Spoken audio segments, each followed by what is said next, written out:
Hello everyone, welcome to എഡ്യൂഗാർനെറ്റിൻ്റെ weekly current affair സെഷനിലേക്ക് എല്ലാവർക്കും സ്വാഗതം.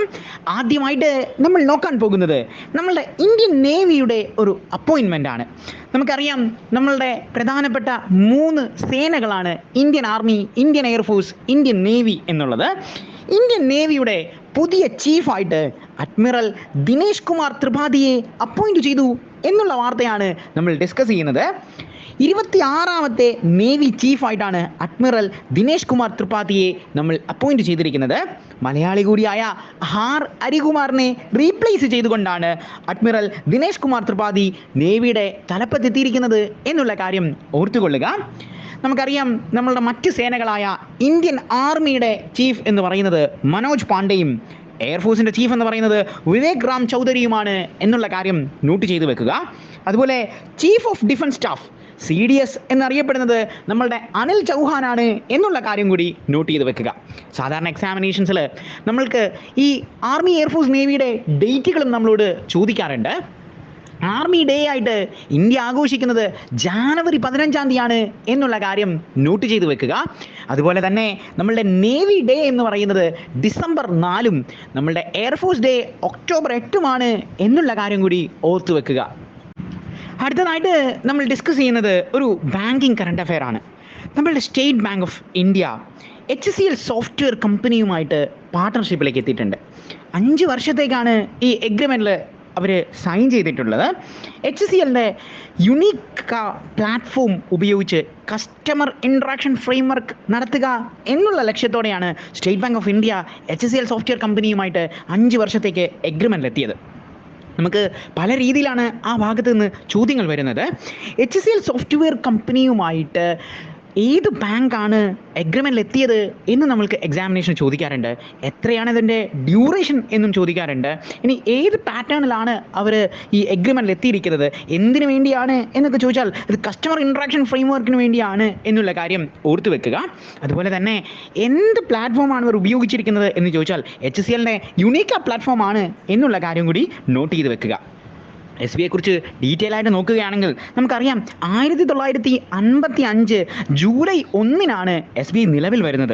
SBIയുടെ ഹെഡ് ക്വാർട്ടേഴ്സ് എന്ന് പറയുന്നത് നമ്മളുടെ മഹാരാഷ്ട്രയുടെ ക്യാപിറ്റലായ മുംബൈയാണ് എന്നുള്ള കാര്യം ഓർത്തുകൊള്ളുക.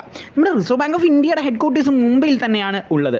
അതുകൊണ്ട് ഇന്ത്യയുടെ ഫിനാൻഷ്യൽ ക്യാപിറ്റൽ ഏതാണ് എന്ന് ചോദിച്ചാൽ അതും മുംബൈ തന്നെയാണ് എന്നുള്ള കാര്യം ഓർത്തുകൊള്ളുക. സ്റ്റേറ്റ് ബാങ്ക് ഓഫ് ഇന്ത്യയുടെ ചെയർമാൻ എന്ന് പറയുന്നത് ദിനേശ് കുമാർ ഖാരെയാണ് എന്നുള്ള കാര്യം കൂടി നോട്ട് ചെയ്ത് വെക്കുക. അടുത്തതായിട്ട് നമ്മൾ ഡിസ്കസ് ചെയ്യാൻ പോകുന്ന ഒരു സ്റ്റാറ്റിക് കറണ്ട് അഫെയർസ് ആണ്. നമുക്കറിയാം, നമ്മളുടെ എക്സാമിനേഷൻസിന് ലാർജസ്റ്റ് പ്രൊഡക്ഷൻ എന്ന് പറഞ്ഞ ഒരു പാറ്റേണിൽ നിന്ന് ചോദ്യങ്ങൾ വരാണ്ട്. ഇത്തവണ നമ്മൾ ഡിസ്കസ് ചെയ്യുന്നത് ജൂട്ടുമായി ബന്ധപ്പെട്ടിട്ടുള്ള കാര്യമാണ്. ഗോൾഡൻ ഫൈബർ എന്നറിയപ്പെടുന്ന ഒന്നാണ് ഈ ജൂട്ട് എന്നുള്ള കാര്യം ഓർത്തുകൊള്ളുക. ലോകത്തെ ഏറ്റവും കൂടുതൽ ജൂട്ട് പ്രൊഡ്യൂസ് ചെയ്യുന്ന രാജ്യം എന്ന് പറയുന്നത് നമ്മളുടെ രാജ്യമായ ഇന്ത്യയാണ് എന്നുള്ള കാര്യം ഓർത്തുകൊള്ളുക. എക്സാമിനേഷന് ഇനി ഇന്ത്യയിൽ ഏറ്റവും കൂടുതൽ ജൂട്ട് പ്രൊഡ്യൂസ് ചെയ്യുന്ന സ്റ്റേറ്റ് ഏതാണെന്നും ചോദിച്ച് കണ്ടിട്ടുണ്ട്. ഇന്ത്യയിൽ ജൂട്ട് പ്രൊഡ്യൂസ് ചെയ്യുന്ന ഏറ്റവും കൂടുതൽ പ്രൊഡക്ഷൻ നടത്തുന്ന സ്റ്റേറ്റ് എന്ന് പറയുന്നതിൽ ഫസ്റ്റ് പൊസിഷനിൽ എത്തിയിരിക്കുന്നത് നമ്മളുടെ ബംഗാളാണ്. ബംഗാളിൻ്റെ ക്യാപിറ്റൽ എന്നറിയപ്പെടുന്നത് സിറ്റി ഓഫ് ജോയ് എന്നറിയപ്പെടുന്ന കൊൽക്കത്തയാണ്. ബംഗാൾ ഭരിക്കുന്നത് മമതാ ബാനർജിയാണ്. മമതാ ബാനർജി തൃണമൂൽ കോൺഗ്രസ്സുകാരിയാണ് എന്നുള്ള കാര്യം കൂടി നോട്ട് ചെയ്ത് വെക്കുക. അതുപോലെ തന്നെ 2ാമത്തെ പൊസിഷനിൽ എത്തിയിരിക്കുന്നത് ആസാമാണ്. ആസാമിൻ്റെ ക്യാപിറ്റൽ എന്നറിയപ്പെടുന്നത് ദിസ്പൂരാണ്. ആസാമിൻ്റെ ചീഫ് മിനിസ്റ്റർ എന്നറിയപ്പെടുന്നത് ഹീമന്ത് ബിശ്വാസ് ശർമ്മയാണ് എന്നുള്ള കാര്യം നോട്ട് ചെയ്ത് വെക്കുക. 3ാമത്തെ പൊസിഷൻ ബീഹാറിനാണ്. ബീഹാറിൻ്റെ ക്യാപിറ്റൽ എന്ന് പറയുന്നത് പാട്നയാണ്. ബീഹാറിൻ്റെ ചീഫ് മിനിസ്റ്റർ നിതീഷ് കുമാറാണ് എന്നുള്ള കാര്യം നോട്ട് ചെയ്ത് വെക്കുക. അതുപോലെ നമ്മളുടെ 4ാമത്തെ പൊസിഷനിൽ എത്തിയിരിക്കുന്നത് മേഘാലയയാണ്. മേഘാലയയുടെ ക്യാപിറ്റൽ ഷിലോങ് ആണ്. മേഘാലയയുടെ ചീഫ് മിനിസ്റ്റർ എന്ന് പറയുന്നത് കോർണാഡ് സാങ്മയാണ്. ഇദ്ദേഹം നാഷണൽ പീപ്പിൾസ് പാർട്ടിയിൽ നിന്ന് വരുന്ന ഒരു വ്യക്തിയാണ് എന്നുള്ള കാര്യം ഓർത്തുകൊള്ളുക. നാഷണൽ പീപ്പിൾസ് പാർട്ടിയുടെ പ്രത്യേകത ഇന്ത്യയിലെ നാഷണൽ പാർട്ടികളിൽ ഒരു പാർട്ടിയാണ് ഈ നാഷണൽ പീപ്പിൾസ് പാർട്ടി എന്നുള്ള കാര്യം ഓർത്തു വെക്കുക. മറ്റ് നാഷണൽ പാർട്ടികൾ എന്ന് പറയുന്നത് നമ്മളുടെ Bharatiya Janata party, Indian national Congress, communist party of India, Marxist, Bahujan Samajwadi party, BSP എന്നുള്ളവയാണ് എന്നുള്ള കാര്യം കൂടി ഓർത്തു വെക്കുക. 5ാമത്തെ പൊസിഷനിൽ നിൽക്കുന്നത് നാഗാലാൻഡാണ്. നാഗാലാൻഡിൻ്റെ ക്യാപിറ്റൽ എന്ന് പറയുന്നത് കൊഹിമയാണ്. നാഗാലാൻഡിൻ്റെ ചീഫ് മിനിസ്റ്റർ എന്ന് പറയുന്നത് നെഫ്യൂ റിയോ ആണ് എന്നുള്ള കാര്യം കൂടി ഓർത്തു വെക്കുക. അടുത്തതായിട്ട് നമ്മൾ ഡിസ്കസ് ചെയ്യാൻ പോകുന്നത് ബിസിനസ് ലോകത്തിൽ നിന്നുള്ള ഒരു അപ്പോയിൻമെൻ്റ് ആണ്. നമുക്കറിയാം നമ്മളുടെ ടാറ്റ സൺസിൻ്റെ ചെയർമാനായ എൻ ചന്ദ്രശേഖരനെ കുറിച്ച്. അദ്ദേഹം ടാറ്റ ഇലക്ട്രോണിക്സിൻ്റെയും ചെയർമാൻ സ്ഥാനത്തേക്ക് എത്തി എന്നുള്ള കാര്യമാണ് നമ്മൾ ഡിസ്കസ് ചെയ്യുന്നത്. ഇതിനു മുൻപ് നമ്മുടെ ടാറ്റ ഇലക്ട്രോണിക്സിൻ്റെ ചെയർമാൻ പദവി അലങ്കരിച്ചു കൊണ്ടിരുന്നത് വൻമലി അഗർവാലയാണ്. അദ്ദേഹത്തിനെ റീപ്ലേസ് ചെയ്തുകൊണ്ടാണ് നമ്മളുടെ എൻ ചന്ദ്രശേഖരൻ ഇപ്പോൾ ടാറ്റ ഇലക്ട്രോണിക്സിൻ്റെ ചെയർമാൻ പദവി അലങ്കരിക്കുന്നത് എന്നുള്ള കാര്യം നോട്ട് ചെയ്ത് വെക്കുക. അടുത്തതായിട്ട് നമ്മൾ ഡിസ്കസ് ചെയ്യാൻ പോകുന്നത് നമ്മളുടെ ഇന്ത്യയും നേപ്പാളുമായിട്ട് വന്നിരിക്കുന്ന ഒരു കൊളാബറേഷനുമായി ബന്ധപ്പെട്ട ഒന്നാണ്. Controller and auditor general of India CAG.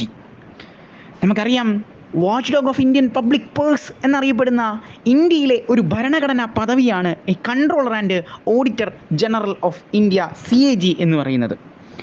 ഇന്ത്യയിൽ 2 തരം പദവികളാണുള്ളത്.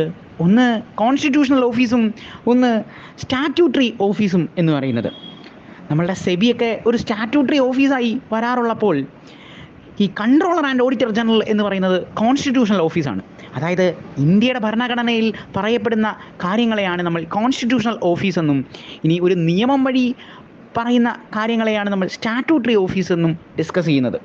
ഇന്ത്യയുടെ ഭരണഘടനയിൽ 148ാമത്തെ ആർട്ടിക്കിളിലാണ് നമ്മൾ controller and auditor general CAG എന്ന് പറയുന്ന പദവിയെക്കുറിച്ച് പറയുന്നത്. അതായത് ഇന്ത്യക്കൊരു CAG ഉണ്ടായിരിക്കണം എന്നുള്ളത്. ഈ CAGയുടെ മറ്റൊരു പേര് എന്നറിയപ്പെടുന്നത് നമ്മൾ ഓൾറെഡി ഡിസ്കസ് ചെയ്ത watching dog of Indian public purse എന്നാണ്. അതായത് ഇന്ത്യയുടെ പബ്ലിക് പേഴ്സിൻ്റെ കാവൽ നായ എന്നുള്ളത്. അതായത് ഇന്ത്യയിലെ പ്രധാനമന്ത്രി അല്ലെങ്കിൽ ഇന്ത്യയിലെ ക്യാബിനറ്റ് മിനിസ്റ്റേഴ്സ് അഴിമതി നടത്തുന്നുണ്ടോ എന്നുള്ള കാര്യങ്ങളെല്ലാം നോക്കുന്ന ഒരു ഏജൻസിയാണ് controller and auditor general of India എന്നറിയപ്പെടുന്നത്. നിലവിലെ സാഹചര്യത്തിൽ ഇന്ത്യയുടെ CAG എന്ന് പറയുന്നത് ഗിരീഷ് ചന്ദ്ര മുർമുവാണ്. നമ്മളുടെ CAGയും നേപ്പാളിലെ പ്രധാനപ്പെട്ട ഓഡിറ്റർ ജനറൽ ഓഫ് നേപ്പാൾ എന്നറിയപ്പെടുന്ന തോയം റായും തമ്മിൽ ഒരു എഗ്രിമെൻറ്റിൽ, ഒരു മെമ്മോറാണ്ടം ഓഫ് അണ്ടർസ്റ്റാൻഡിങ്ങിൽ സൈൻ ചെയ്തു എന്നുള്ള വാർത്തയാണ് നമ്മൾ ഡിസ്കസ് ചെയ്യുന്നത്. അതായത് നമ്മളുടെ ഓഡിറ്റിങ്ങിൽ ഒരു കൊളാബറേഷൻ കൊണ്ടുവരാൻ വേണ്ടിയാണ് നമ്മൾ നേപ്പാളും ഇന്ത്യയുമായിട്ട് ഈ മെമ്മോറാണ്ടത്തിൽ സൈൻ ചെയ്തത് എന്നുള്ള കാര്യം നോട്ട് ചെയ്ത് വെക്കുക. നമുക്കറിയാം നേപ്പാളിൻ്റെ ക്യാപിറ്റൽ എന്നറിയപ്പെടുന്നത് കാഠ്മണ്ഡു ആണ്.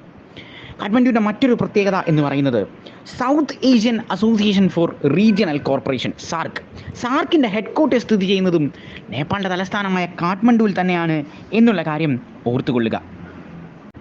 അടുത്തതായിട്ട് നമ്മൾ ഡിസ്കസ് ചെയ്യാൻ പോകുന്നത് ഒരു ഇൻ്റർനാഷണൽ അപ്പോയിൻമെൻ്റ് ആണ്.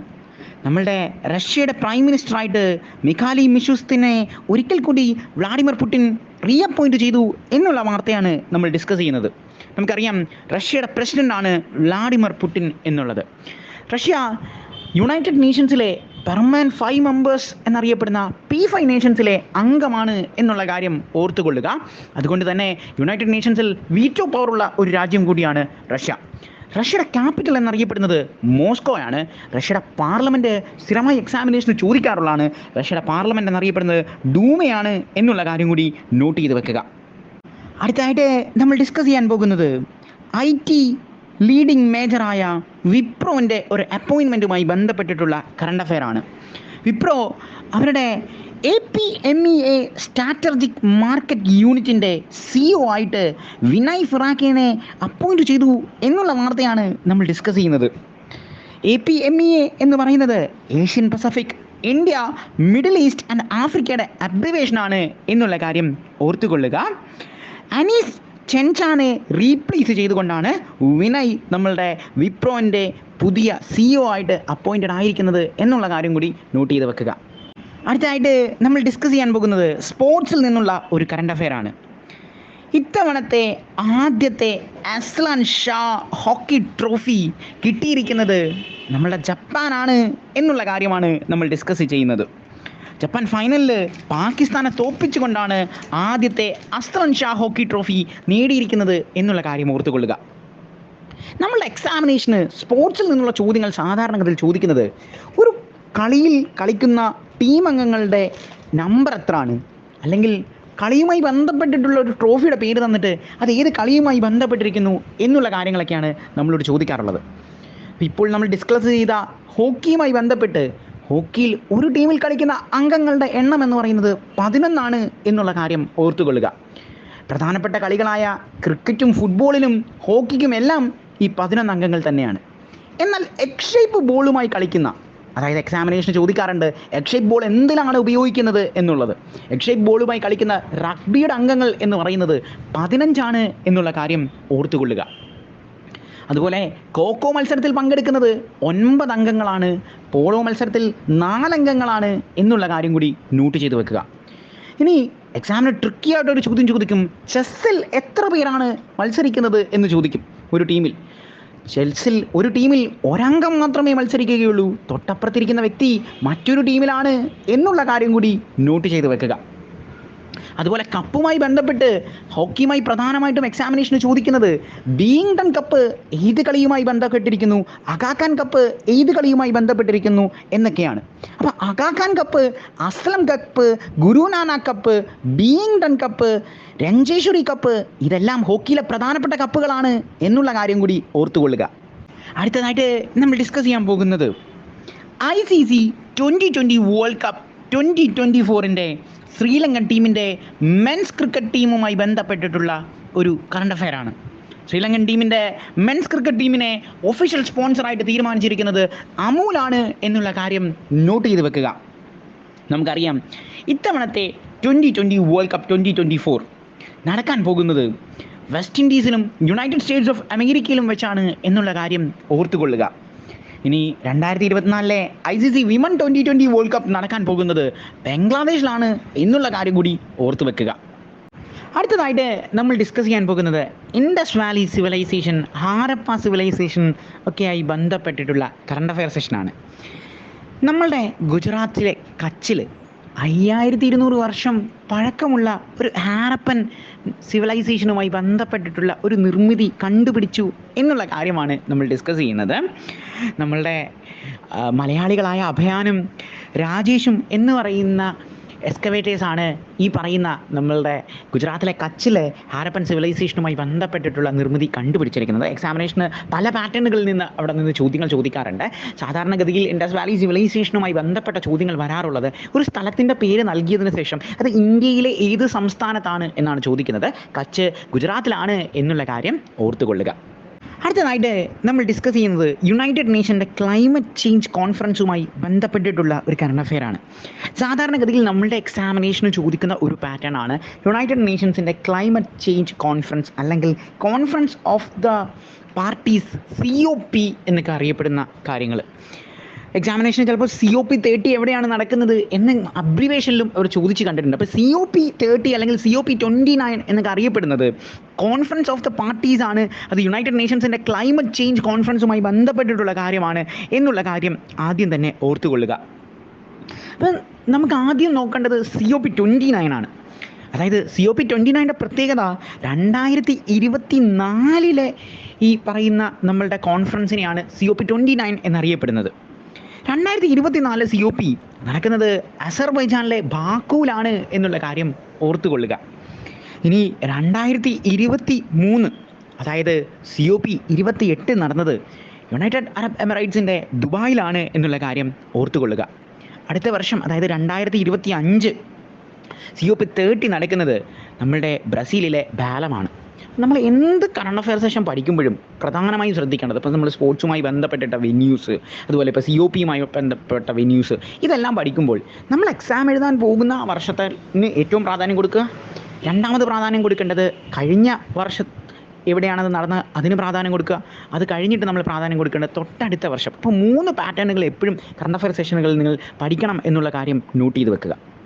അടുത്തതായിട്ട് നമ്മളൊരു അവാർഡുമായി ബന്ധപ്പെട്ടിട്ടുള്ള ഒരു കറണ്ട് അഫെയർ ആണ് ഡിസ്കസ് ചെയ്യുന്നത്. നമ്മളുടെ എക്സാമിനേഷൻസിന് ചോദിക്കുന്ന ഒരു പാറ്റേൺ ആണ് അവാർഡ്സ് എന്ന് പറയുന്നത്.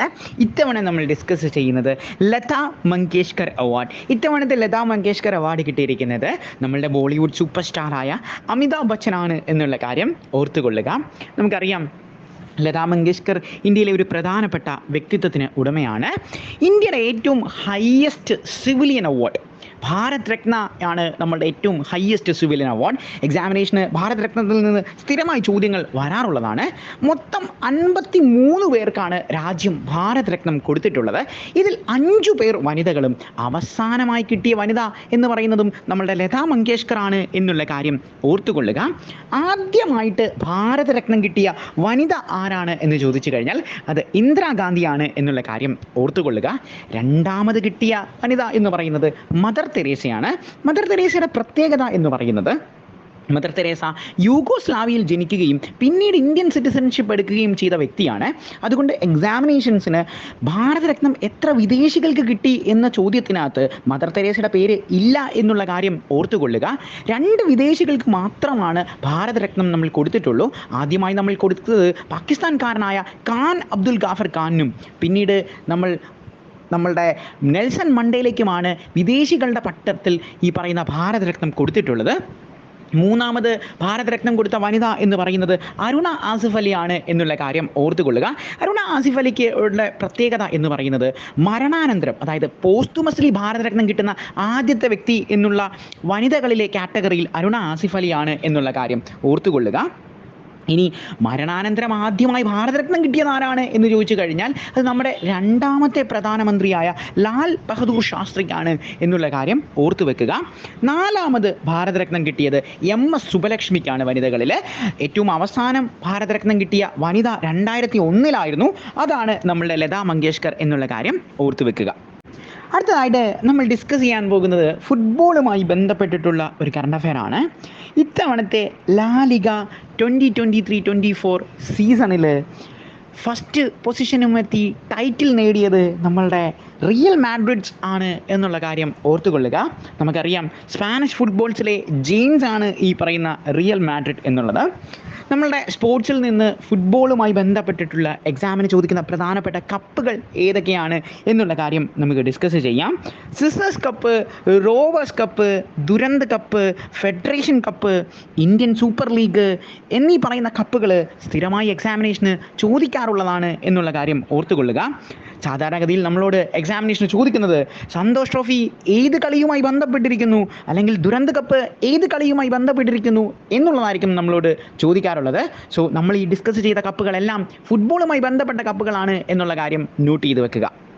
അടുത്തതായിട്ട് നമ്മൾ ഡിസ്കസ് ചെയ്യാൻ പോകുന്നത് ബാഡ്മിൻ്റനുമായി ബന്ധപ്പെട്ടിട്ടുള്ള ഒരു ചാമ്പ്യൻഷിപ്പിനെ കുറിച്ചാണ്. 2025 world junior badminton championship host ചെയ്യാൻ പോകുന്നത് നമ്മളുടെ രാജ്യമാണ്. നമ്മളുടെ രാജ്യം ഗുവാഹത്തിയിൽ വെച്ചാണ് ഈ 2025 വേൾഡ് ജൂനിയർ ബാഡ്മിൻ്റൺ ചാമ്പ്യൻഷിപ്പ് നടത്താൻ പോകുന്നത് എന്നുള്ള കാര്യം നോട്ട് ചെയ്ത് വെക്കുക. ബാഡ്മിൻ്റണിലെ പ്രധാനപ്പെട്ട കപ്പുകളും പ്രധാനപ്പെട്ട വ്യക്തികളെയും നമുക്ക് ഒന്ന് പരിചയപ്പെടാം. എക്സാമിനേഷന് ഒരു സ്പോർട്സ് പേഴ്സണാലിറ്റിയുടെ പേര് നൽകിയതിന് ശേഷം ഈ വ്യക്തി ഏത് കളിയുമായി ബന്ധപ്പെട്ട് എന്ന് ചോദിക്കാറ് ഉള്ള ഒരു പതിവ് നമ്മുടെ എക്സാമിനേഷന് കണ്ടുവരാറുണ്ട്. സൈന നെഹ്വാളും PV സിന്ധുവും ഇന്ത്യയുടെ പ്രധാനപ്പെട്ട ബാഡ്മിൻ്റൺ പ്ലേയേഴ്സാണ് എന്നുള്ള കാര്യം നോട്ട് ചെയ്തു വെക്കുക. ബാഡ്മിൻ്റണിലെ പ്രധാനപ്പെട്ട കപ്പുകൾ എന്ന് പറയുന്നത് ഊബർ കപ്പും തോമസ് കപ്പും സുധീർമാൻ കപ്പും ആണ് എന്നുള്ള കാര്യം നോട്ട് ചെയ്ത് വെക്കുക. അതുപോലെ തന്നെ മലേഷ്യൻ കപ്പ് ഈ ലേറ്റസ്റ്റ് ആയിട്ടുള്ള ഒരു എക്സാമിനേഷൻ ചോദിച്ചാണ്. മലേഷ്യൻ കപ്പ് ഏത് കളിയുമായി ബന്ധപ്പെട്ടിരിക്കുന്നു എന്നുള്ളത്. മലേഷ്യൻ കപ്പ് ബാഡ്മിൻ്റനുമായി ബന്ധപ്പെട്ടിരിക്കുന്നു എന്നുള്ള കാര്യം ഓർത്തു വെക്കുക. 18 മാസത്തെ ഗ്യാപ്പിന് ശേഷം ചൈന അവരുടെ അംബാസിഡറിനെ ഇന്ത്യയിൽ നിയമിച്ചു എന്നുള്ള കാര്യമാണ് നമ്മൾ ഡിസ്കസ് ചെയ്യാൻ പോകുന്നത്. നമുക്കറിയാം ഇന്ത്യയും ചൈനയുമായിട്ടുള്ള ഡിപ്ലോമാറ്റിക് റിലേഷൻഷിപ്പ് അത്ര സുഖകരമല്ല. അതുകൊണ്ടാണ് അവർക്കിടയിൽ ഇത്ര ഗ്യാപ്പ് സംഭവിച്ചത്. പുതിയ അംബാസിഡറായിട്ട് ഇന്ത്യയിലേക്ക് വന്നത് സ്യൂ ഫിയോങ് ആണ് എന്നുള്ള കാര്യം നോട്ട് ചെയ്ത് വെക്കുക. നമുക്കറിയാം ചൈനയുടെ പ്രസിഡന്റ് എന്ന് പറയുന്നത് ഷീ ജിങ് പിങ് ആണ്. ചൈനയുടെ ക്യാപിറ്റൽ എന്ന് പറയുന്നത് സിറ്റി ഓഫ് സൈക്കിൾസ് എന്നറിയപ്പെടുന്ന ബെയ്ജിങ് ആണ് എന്നുള്ള കാര്യം ഓർത്തുകൊള്ളുക. ചൈനയുടെ കറൻസി എന്ന് പറയുന്നത് റെൻമിൻബി ആണ് എന്നുള്ള കാര്യം കൂടി നോട്ട് ചെയ്ത് വെക്കുക. നമ്മുടെ എക്സാമിനേഷൻസിന് ഏറ്റവും പ്രധാനപ്പെട്ട പാറ്റേണുകളിൽ ഒന്നാണ് കറൻസി എന്ന് പറയുന്നത്. നമ്മളെപ്പോഴും ക്യാപിറ്റലുകൾ ഡിസ്കസ് ചെയ്യുമ്പോൾ അതിൻ്റെ കൂടെ തന്നെ കറൻസിയും പഠിക്കുന്ന ഒരു പാറ്റേണുകൾ എപ്പോഴും ഫോളോ ചെയ്യുന്നത് വളരെ നല്ലതായിരിക്കും. ഇത്തവണ നമ്മൾ ഡിസ്കസ് ചെയ്യാൻ പോകുന്നത് പുതിയതായിട്ട് ഇറങ്ങിയ ഒരു കറൻസിയാണ്. നമ്മളുടെ സിംബാബ്വെ എന്ന് പറയുന്ന രാജ്യം പുതിയ ഒരു കറൻസി ഇൻട്രൊഡ്യൂസ് ചെയ്തു. ഈ കറൻസിയുടെ പേരെന്ന് പറയുന്നത് സിഗ് എന്നാണ്. സിംബാബ്വെ ഗോൾഡ് എന്ന് പറയുന്നതിൻ്റെ അബ്രിവേഷനാണ് സിഗ് എന്ന് പറയുന്നത്. നമുക്കറിയാം സിംബാബ്വെ എന്ന് പറയുന്ന രാജ്യത്ത് അവരുടെ ഫിനാൻഷ്യൽ ക്രൈസിസ് കൂടുതലാണ്. ആ ഫിനാൻഷ്യൽ ക്രൈസിസിനെ ഓവർകം ചെയ്യാൻ വേണ്ടിയാണ് സിംബാബ്വെ ഡോളറിനെ റീപ്ലേസ് ചെയ്തുകൊണ്ട് അവർ സിഗ് ഇൻട്രൊഡ്യൂസ് ചെയ്തത്. ഏപ്രിൽ മാസത്തിൽ ഈ സിഗ് മോണിറ്ററി മണിയായിട്ട് അവർ ഡിജിറ്റലായിട്ടാണ് ഇൻട്രൊഡ്യൂസ് ചെയ്തതെങ്കിൽ ഇപ്പോൾ അത് കറൻസി ആയിട്ട് നോട്ടായിട്ട് തന്നെ മെയ് മാസത്തിൽ അവർ ഇൻട്രൊഡ്യൂസ് ചെയ്തിട്ടുണ്ട്. അപ്പം സിംബാബ്വെ എന്ന് പറയുന്ന രാജ്യം ഇൻട്രൊഡ്യൂസ് ചെയ്ത പുതിയ കറൻസിയുടെ പേരാണ് സിങ്ക് എന്നുള്ള കാര്യം ഓർക്കുക. ഇതിൻ്റെ ഫുൾ ഫോം എന്ന് പറയുന്നത് സിംബാബ്വെ ഗോൾഡാണ്. നമുക്കറിയാം സിംബാബ്വെയുടെ ക്യാപിറ്റൽ എന്ന് പറയുന്നത് ഹരാരെയാണ് എന്നുള്ള കാര്യം ഓർത്തുകൊള്ളുക. അതുപോലെ സിംബാബ്വെയുടെ പ്രസിഡന്റ് എന്ന് പറയുന്നത് എമേഴ്സൺ ഡാബുട്സോ ആണ് എന്നുള്ള കാര്യം കൂടി നോട്ട് ചെയ്ത് വെക്കുക. അടുത്തതായിട്ട് നമ്മൾ ഡിസ്കസ് ചെയ്യാൻ പോകുന്നത് ഒരു ഇൻ്റർനാഷണൽ അപ്പോയിൻമെൻ്റ് ആണ്. നമ്മുടെ അയൽ രാജ്യമായ പാകിസ്ഥാൻ അവരുടെ പുതിയ ഡെപ്യൂട്ടി പ്രൈം മിനിസ്റ്ററിനെ അപ്പോയിൻറ്റ് ചെയ്തിട്ടുണ്ട്.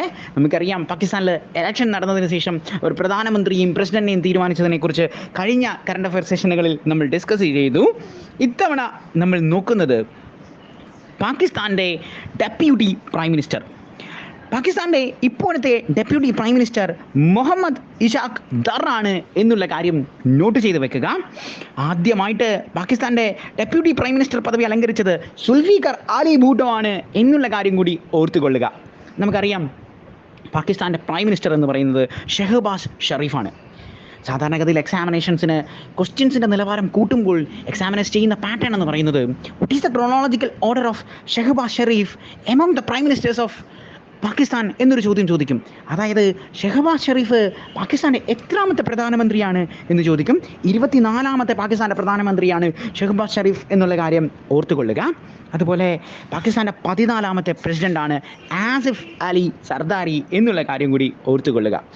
നമുക്കറിയാം പാകിസ്ഥാൻ്റെ ക്യാപിറ്റൽ എന്നറിയപ്പെടുന്നത് ഇസ്ലാമാബാദാണ് എന്നുള്ള കാര്യം നോട്ട് ചെയ്ത് വെക്കുക. ഇനി നിലവിലെ സാഹചര്യത്തിൽ ഇന്ത്യക്ക് ഉപപ്രധാനമന്ത്രി ഇല്ല, ഡെപ്യൂട്ടി പ്രൈം മിനിസ്റ്റർ നിലവിലെ സാഹചര്യത്തിൽ ഇന്ത്യയിലില്ല. ഇപ്പോൾ ഇന്ത്യയിൽ ഇലക്ഷൻ നടക്കുകയാണ്. 18ാമത്തെ ലോകസഭയിലേക്കുള്ള ഇലക്ഷനാണ് നടക്കുന്നത്. 17ാമത്തെ ലോകസഭയിലും നമ്മൾക്ക് ഡെപ്യൂട്ടി പ്രൈം മിനിസ്റ്റർ ഉണ്ടായിരുന്നില്ല. ആദ്യത്തെ ഇന്ത്യയുടെ ഡെപ്യൂട്ടി പ്രൈം മിനിസ്റ്റർ എന്ന് പറയുന്നത് ഇന്ത്യയുടെ ബിസ്മാർക്ക്, ഇന്ത്യയുടെ അയൺമാൻ എന്നൊക്കെ അറിയപ്പെടുന്ന സർദാർ വല്ലഭായ് പട്ടേലാണ് എന്നുള്ള കാര്യം നോട്ട് ചെയ്ത് വെക്കുക.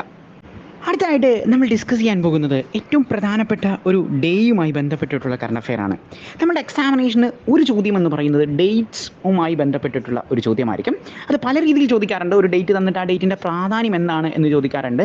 ഇനി ആ ഡേറ്റിൻ്റെ പ്രാധാന്യം പറഞ്ഞിട്ട് അവർ ചോദിക്കും എന്തായിരുന്നു അതിൻ്റെ തീം എന്നൊക്കെ നമ്മളോട് ചോദിക്കാറുണ്ട്. ഇത്തവണ നമ്മൾ നോക്കുന്നത് മെയ് 12 നമുക്ക് എല്ലാവർക്കും അറിയാം ഫ്ലോറൻസ് നൈറ്റിംഗേളിൻ്റെ ബർത്ത്ഡേ ആണ് ഈ മെയ് 12 എന്ന് പറയുന്നത്. നമ്മളത് ആഘോഷിക്കുന്നത് ഇൻ്റർനാഷണൽ നേഴ്സ് ഡേ ആയിട്ടാണ്. ഇത്തവണത്തെ ഇൻ്റർനാഷണൽ നേഴ്സ് ഡേ 2024 തീം എന്ന് പറയുന്നത് our nurses our future the economic power of care ആണ് എന്നുള്ള കാര്യം ഓർത്തുകൊള്ളുക. ലേഡി ഓഫ് ലാംബ് എന്നറിയപ്പെടുന്നത് ഫ്ലോറൻസ് നൈറ്റിംഗേൾ ആണ് എന്നുള്ള കാര്യം കൂടി നോട്ട് ചെയ്ത് വെക്കുക. അടുത്തതായിട്ട് നമ്മൾ ഡിസ്കസ് ചെയ്യാൻ പോകുന്നത് ഒരു മരണ വാർത്തയാണ്. നമ്മുടെ ലോകത്ത് തന്നെ ആദ്യമായിട്ട് ജനറ്റിക്കലി മോഡിഫൈഡ് പിഗിൻ്റെ കിഡ്നി ട്രാൻസ്പ്ലാന്റ് ചെയ്ത വ്യക്തി ട്രാൻസ്പ്ലാന്റേഷൻ കഴിഞ്ഞ് 2 മാസങ്ങൾക്കകം തന്നെ മരണപ്പെട്ടു എന്നുള്ള കാര്യമാണ് നമ്മൾ ഡിസ്കസ് ചെയ്യുന്നത്. അദ്ദേഹത്തിൻ്റെ പേര് നമ്മൾക്ക് വളരെ പ്രാധാന്യപ്പെട്ട ഒന്നാണ്. നമുക്ക് സാധാരണഗതിയിൽ ഒബിച്വറിയിൽ നിന്ന് ചോദ്യങ്ങൾ ചോദിക്കാറുള്ളതാണ്. അതുപോലെ തന്നെ ഇന്ത്യയിലെ അല്ലെങ്കിൽ ലോകത്ത് തന്നെ ആദ്യമായിട്ട് ഒരു പേഴ്സൺ ഈ ജനറ്റിക്കൽ മോഡിഫൈ ചെയ്ത പിഗ് കിഡ്നി ട്രാൻസ്പ്ലാന്റേഷൻ നടത്തിയതാണ്. അപ്പോൾ അദ്ദേഹത്തിൻ്റെ പേരെന്ന് പറയുന്നത് റിച്ചാർഡ് റിക് സാൽമാൻ ആണ് എന്നുള്ള കാര്യം ഓർത്തുകൊള്ളുക. The first human to receive a genetically modified pig kidney transplanter ആണ് ഈ പറയുന്ന നമ്മളുടെ റിച്ചാർഡ് റിക് സാൽമാൻ എന്നുള്ള കാര്യം ഓർത്തുകൊള്ളുക. അദ്ദേഹമാണ് മരണപ്പെട്ടത്. അവസാനമായിട്ട് നമ്മൾ ഡിസ്കസ് ചെയ്യുന്നത് ബീഹാറിൻ്റെ മുൻ ഡെപ്യൂട്ടി ചീഫ് മിനിസ്റ്ററായ സുശീൽ കുമാർ മോഡി മരണപ്പെട്ടു എന്നുള്ള വാർത്തയാണ് നമ്മൾ ഡിസ്കസ് ചെയ്യുന്നത്. നിലവിലെ സാഹചര്യത്തിൽ അദ്ദേഹം രാജ്യസഭയിലെ അംഗമായിരുന്നു. നമുക്കറിയാം രാജ്യസഭ എന്ന് പറയുന്നത് ഇന്ത്യയിലെ 2 ഹൗസുകളിലെ പെർമനൻറ്റ് ഹൗസ് എന്നറിയപ്പെടുന്ന ഒന്നാണ് രാജ്യസഭ. രാജ്യസഭയിലെ അംഗമാകാനുള്ള ഏറ്റവും ചെറിയ പ്രായമെന്ന് പറയുന്നത് 30 വയസ്സാണ് എന്നുള്ള കാര്യം ഓർത്തുകൊള്ളുക. കൗൺസിൽ ഓഫ് സ്റ്റേറ്റ്സ് എന്നറിയപ്പെടുന്ന അപ്പർ ഹൗസ് എന്നറിയപ്പെടുന്ന എല്ലാം രാജ്യസഭയാണ് എന്നുള്ള കാര്യം ഓർത്തുകൊള്ളുക. ഒരാൾക്ക് ഇന്ത്യയുടെ പ്രധാനമന്ത്രിയാകണമെങ്കിൽ ഒന്നുകിൽ അദ്ദേഹം ലോകസഭയിൽ നിന്നോ അല്ലെങ്കിൽ രാജ്യസഭയിൽ നിന്നോ ഉള്ള അംഗമായിരിക്കണം എന്നുള്ള കാര്യം ഓർത്തുകൊള്ളുക. ലോകസഭയിലെ അംഗമാകാനുള്ള ഏറ്റവും ചെറിയ പ്രായം എന്ന് പറയുന്നത് 25 വയസ്സും രാജ്യസഭയിലെ അംഗമാകാനുള്ള ഏറ്റവും ചെറിയ പ്രായം എന്ന് പറയുന്നത് 30 വയസ്സുമാണ് എന്നുള്ള കാര്യം ഓർത്തുകൊള്ളുക. എന്നാൽ രാജ്യസഭയുടെ ചെയർമാൻ ആകാനുള്ള ഏറ്റവും ചെറിയ പ്രായം എന്ന് പറയുന്നത് 35 വയസ്സാണ്. അതിന് കാരണമെന്ന് പറയുന്നത് ഇന്ത്യയുടെ വൈസ് പ്രസിഡന്റാണ് എല്ലാ കാലഘട്ടത്തിലും രാജ്യസഭയുടെ ചെയർമാൻ പദവി അലങ്കരിക്കുന്നത് എന്നുള്ള കാര്യം ഓർത്തുകൊള്ളുക. ഇതോടുകൂടി എഡ്യൂകാർണറ്റിൻ്റെ വീക്ക്ലി കറണ്ട് അഫയർ സെഷൻ അവസാനിക്കുന്നു. Thank you. ബൈ.